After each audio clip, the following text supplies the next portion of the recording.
Hey, what's up? I'm Goobsy and I make cinematic videos for DayZ, and today I'm going to show you how I use Simple Cinematics, how I use OBS, and how I use Premiere Pro. Alright, first we're going to start with OBS. This is what I use here, so we'll go ahead and add a new scene. Go ahead and name it whatever you want. I'm going to name this Tut. Hit OK. Next you're going to want to go to File, Settings, Video, and change your canvas size to whatever size you want to record your videos at. And I go with 60 frames a second so I can get some smooth slow-mo. After that we'll hit OK. Then we'll go over to our sources, and we want to add a new source. So we'll go ahead and hit Add Source, go to Display Capture, and we're going to capture, you can name it whatever you want. We're going to capture the display that our DayZ is showing on. So go ahead and pick whichever monitor you're going to be working with. Go ahead and hit OK. And if your monitor is bigger than your canvas size, what you're going to want to do is squeeze it down and make it fit the correct size. You typically don't want to stretch up because that will cause some degradation in quality. But if you're squeezing down to canvas size, then it's going to retain some of that quality and you'll have a little bit more room to do some punch-ins and zooms and things like that. So next we'll go to Settings, Output, Recording. Go ahead and just copy all this. I'm not going to go over all of it. Just pause the video. Your recording path is very important though. You want to know where you're recording your footage to. But everything else, just go ahead and copy these settings. These are some of the best settings that I've come up with over the years of doing this. So the next thing we want to do is add an audio source. We have two here that are already defaulted in there. But we want to go ahead and add a game capture audio source.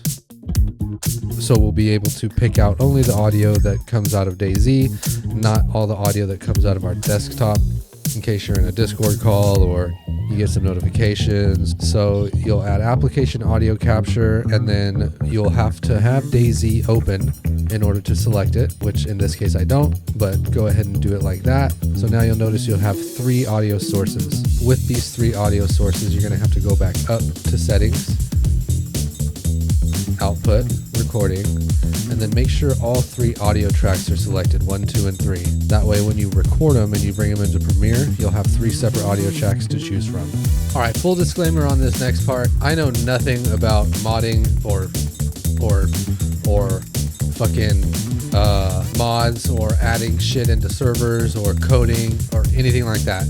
So I just want to give a quick shout out to everybody at Down Bad, Joby, Specs, White House, Vin, everybody who makes this possible for me and as seamless and smooth as possible as they can. All I know is that you need Simple Cinematics and you need to load whatever mods you want to create a video for. If you want to create a video for Down Bad, you need to have a server set up with Simple Cinematics and all the Down Bad mods and admin tools. So you'll be able to spawn anything in. If you say, for instance, you're doing a Karma Crew video, or you're doing a, I don't know, Ground Zero or a Rearmed video, or whatever it may be. All I know is that you need Simple Cinematics and you need all the mods that that server has on it in order to create a video for that server specifically.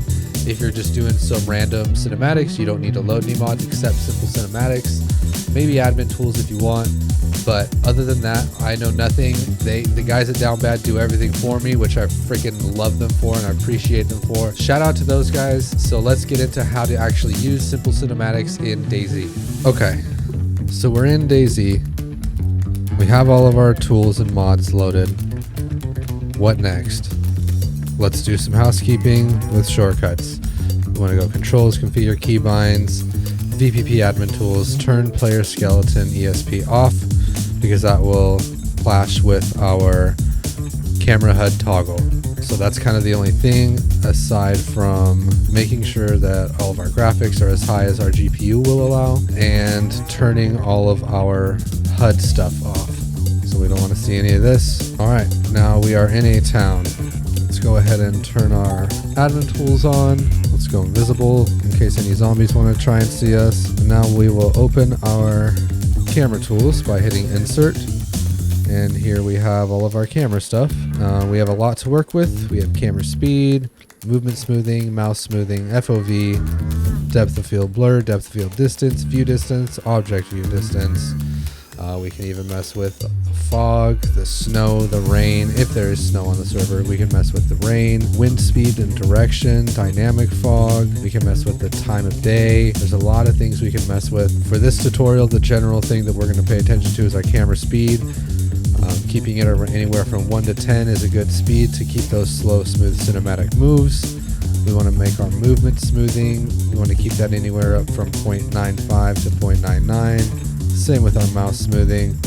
That will give us smoother mouse movements and smoother camera movements as we go along. Oh, look at that. There's a zombie chasing a cow. So a lot of this tutorial is just to teach you the technical side of things, just to kind of get you familiar with the tools that you're going to be using. It's up to you to put the time in and practice with these tools in order to get the desired effects that you want. Generally, the only things that I'd like to mess with are FOV, how tight, how wide of a shot we're going with, depth of field blur. That's what gives us our nice cinematic feel. You know, if you want the background blurry and the foreground in focus, say you're filming a building, that's how you get those shots. It's by depth of field distance and depth of field blur. There's a million things you can do with this. It's all about how you utilize it. So that's kind of the gist of that. Let's go ahead and get a few shots and we'll take them into Premiere Pro and we'll see what we can make out of it. Let's highlight this water tower. Messing with your view distance is also very nice if your PC can handle it. I can usually go to about 9,000 object view distance. That's just going to bring in more trees. 9 and 4. See, and I'm still getting good FPS here. So, you know, say I want a shot of this water tower. I'll make the background blurry and I'll get a shot of the water tower. Let's start here and let's do a slow push forward. Boom, that's a shot. I recommend making your shot longer than it needs to be so you have room to edit with in your editing software.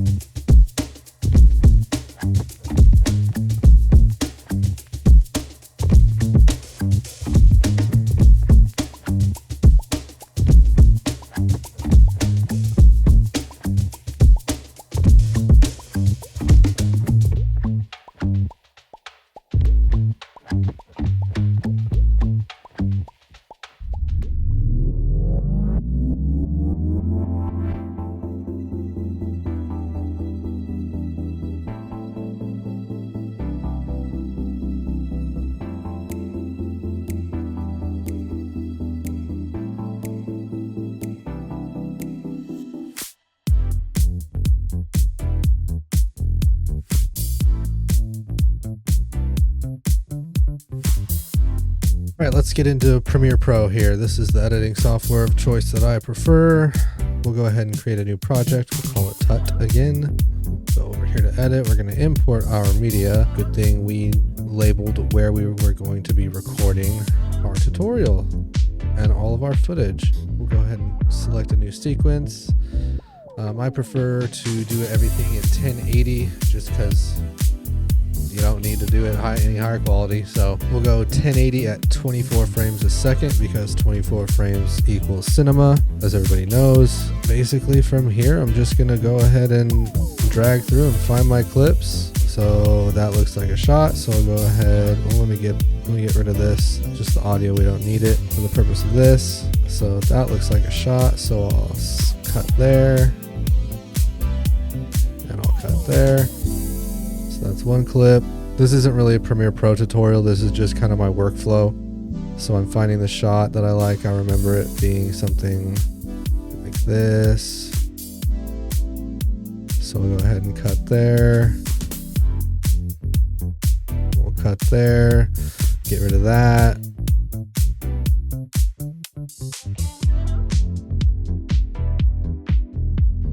Now let's go find a song. I have a song somewhere. F it, let's just find a song. Let's use like Let's challenge ourselves. Let's use the first song that we find. I want cinematic grounding. What does this sound like?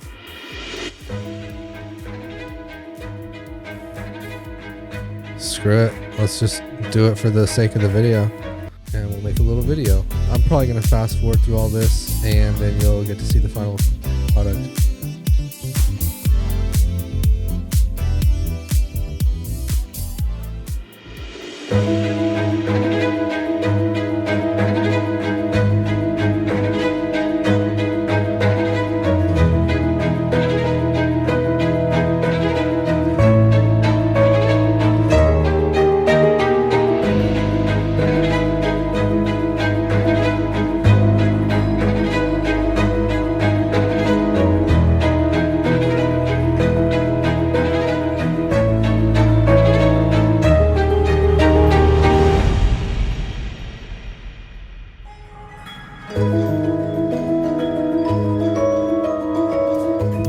So hopefully this tutorial was helpful for some of you.